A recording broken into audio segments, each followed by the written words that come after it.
फुक्क भ्यायत सरकारी जखाया भ्या देके मागो सलिसे यल पुचनिसे मंगल बजा तक नागरिक समाज मार्च पार्से गोसागोल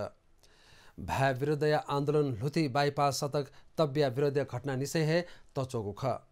थगु भूमिया त सरकार कोत्योगु विरोधे हिरासत लापिन त नापलागु झोले थगु महाभा खलागुले सुमन सामी हो विरोचन श्रेष्ठ जुने धुङ्का भाषा आन्दोलन न्यागु ख सामी ता इलनिसे हे भूमि कोत्योगु विरुद्ध निजना चुना दिमख उपत्यका सडक विस्तार सङ्घर्ष समिति पाखे वेकल खोना जल थेचो थली सको लुती सुन्द्रजल थे लिसेया सुइनुगु थासे ततक तब्य विरुद्ध अभियानका चुना दिगु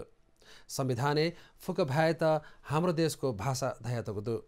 उगु ख व्यवहारेन लागु याना सरकारी मान्यता बिमागु स इमस थोको दु वंगु शुक्रबा जुगु मातृभाषा मार्चे वृहत नागरिक आन्दोलन भाषिक अधिकार सङ्घर्ष समिति नेपाल आदिवासी जनजाति महासंघ नेवा दे दपुया कजुस्वी थिथि खल पुच उपत्यका व्यापी सडक विस्तार पीडित सङ्घर्ष समिति लिसे थिथि संस्था दुथ्यागु ख मार्चे नाटक वक्तव्य चिनाख बनेगु लिसया ज्याजो याना कोचाको ख